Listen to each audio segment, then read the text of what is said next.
Hey everyone. So, you're thinking about entering a new market. It kind of feels like planning this huge expedition into uncharted territory, right? It's exciting, full of potential, but let's be honest, it's also packed with risk. Today, we're going to draw a map. We're going to chart that course together and build a guide to your market entry strategy to make sure your next big move is a successful one. And this is the million-dollar question, isn't it? It's the one every business leader asks before taking that leap. It's a tricky balancing act between moving fast, staying in control, making money, and not risking the whole farm. By the end of this, you won't just know the different options, you'll have a real framework to figure this out for your own company.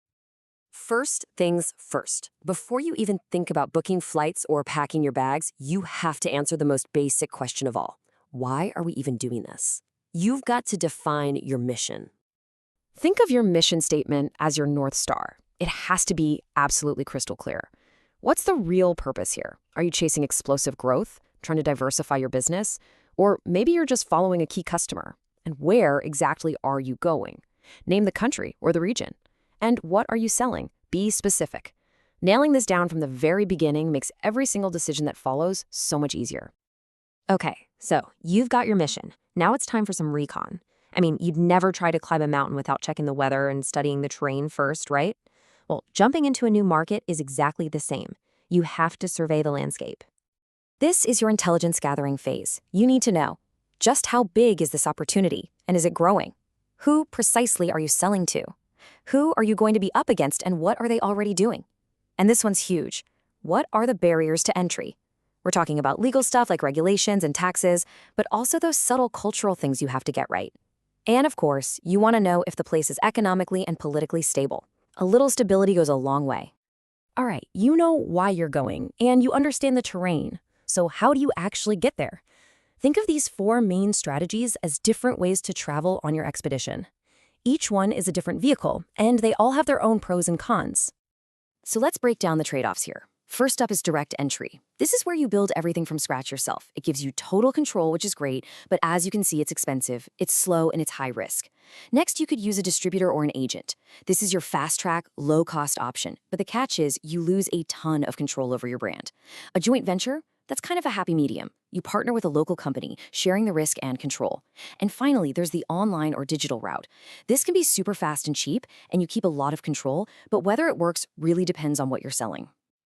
So you see all those options, and you're probably wondering, okay, which one is the best? And the real answer is, well, it depends. The right choice for a huge company with deep pockets that wants total control is going to be completely wrong for a startup that just needs to get into the market fast and cheap. It all comes back to your mission. So how do you actually make the choice without just guessing? You start by making a weighted evaluation, just like this example. You have to decide what really truly matters most to you. In this case, profit potential is the biggest priority, weighted at 40%. Avoiding risk is next, then speed. And for this company, having total control is the least important factor. Your percentages will be different, but this becomes your blueprint for making the decision. And this is where you go from chaos to clarity. Once you know what your priorities are, all the guesswork just vanishes. You replace that gut feeling with a simple, really powerful scoring system that will literally show you, mathematically, which path is the best fit for your goals. And here's where it all comes together. You just grade each of the 4 strategies against your criteria. So look, direct entry, it scores high on profit and control, awesome, but it's slow on speed and high on risk. A distributor is basically the opposite, fast but low on profit and control. You do this for every option, then you apply those percentage weights you decided on earlier. The strategy that ends up with a higher score, well, that's not a gut feeling. That's your data-driven answer. Okay, you've done it. You picked your strategy. The expedition is planned. Now, it's time to actually take that first step. This is where we turn strategy into action with a solid launch plan.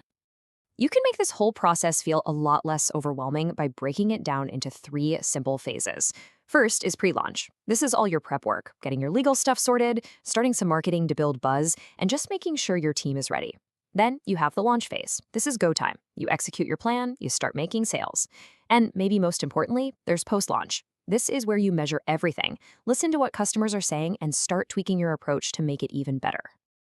But how do you actually know if the whole expedition was a success? You have to measure the right things. Are you actually gaining any market share? How much does it cost you to get a new customer? And is that sustainable? And of course, the big ones. What's your revenue and what's your return on investment? These aren't just numbers on a spreadsheet.